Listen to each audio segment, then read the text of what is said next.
G20 summit में कौन-कौन से बड़े फैसले लिए गए, इनसे भारत को क्या-क्या लाभ होंगे। G20 के 2 दिवसीय बैठक का रविवार को समापन हो गया। इस बैठक की अध्यक्षता और मेजबानी भारत ने की। नई दिल्ली में विशेष रूप से तैयार भारत मंडपम में इस विश्व स्तरीय बैठक का आयोजन किया गया, जिसमें सभी देशों के राष्ट्राध्यक्ष और प्रतिनिधियों ने शिरकत की।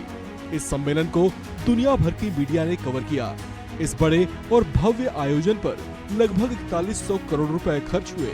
इन 2 दिनों में कई बड़े और महत्वपूर्ण फैसले लिए गए। तो चलिए इस 2 दिवसीय सम्मेलन पर एक सरसरी निगाह डालते हैं और जानते हैं कि इसमें क्या निर्णय हुए और उनसे क्या लाभ होंगे।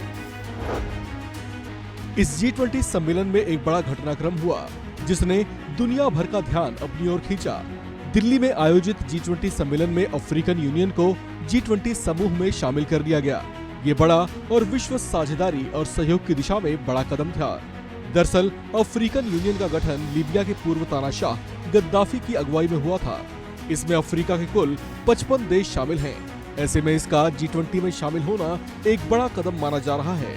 इसे लेकर चर्चा है कि G20 जैसे अहम समूह में अफ्रीकन यूनियन के शामिल होने से दुनिया में नई विश्व व्यवस्था का निर्माण होगा, जिसमें विकासशील और गरीब देशों को भी वैश्विक फैसले करने की व्यवस्था में प्रतिनिधित्व मिलेगा। इस G20 सम्मेलन में दूसरी महत्वपूर्ण घोषणा ग्लोबल बायोफ्यूल अलायंस बनाने से जुड़ी है। प्रधानमंत्री नरेंद्र मोदी ने इस सम्मेलन के दौरान ग्लोबल बायोफ्यूल अलायंस बनाने की घोषणा की, जिसका सभी देशों ने स्वागत किया। ये एनर्जी एफिशिएंट तो होगा ही, साथ ही इससे ग्लोबल वार्मिंग के विरुद्ध एक बड़ा फैसला माना जा रहा है। इससे जुड़े अलायंस में भारत के अलावा अमेरिका और ब्राजील जैसे देश भी शामिल हैं।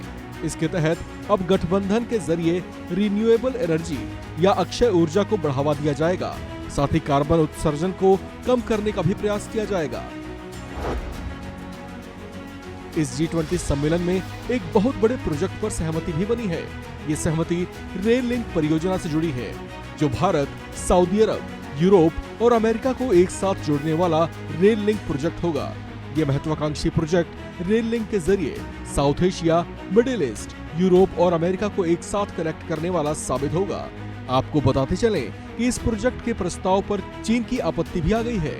उसने इस मेगा प्रोजेक्ट को लेकर नाक भौं सिकोड़ ली है। कहा जा रहा है कि ये प्रोजेक्ट चीन के बेल्ट एंड रोड इनिशिएटिव का एक तरह से जवाब होगा। इसके जरिए चीन ने बड़े ही शातिराना तरीके से दुनिया के कई विकासशील देशों को विकास के नाम पर कर्ज के दलदल में डुबो रखा है।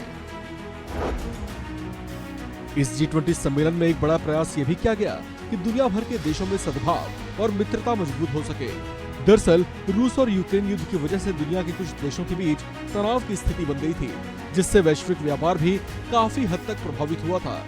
ऐसे में एक दूसरे में फिर से विश्वास कायम करने के नजरिए से भी इस बैठक में कोशिशें की गई। इस G20 सम्मेलन में दिल्ली घोषणा पत्र को सर्वसहमति से मंजूर किया गया, जो कि भारत की कूटनीतिक ताकत का उदाहरण है। इस घोषणा पत्र में अंतर्राष्ट्रीय कानूनों को बनाए रखने, क्षेत्रीय अखंडता और संप्रभुता, अंतर्राष्ट्रीय मानवीय कानून, शांति और स्थिरता की रक्षा करने वाली बहुपक्षीय प्रणाली को बनाए रखने का आह्वान किया गया है। इस खबर में फिलहाल इतना ही। बाकी अपडेट्स के लिए आप बने रहिए वन इंडिया हिंदी के साथ।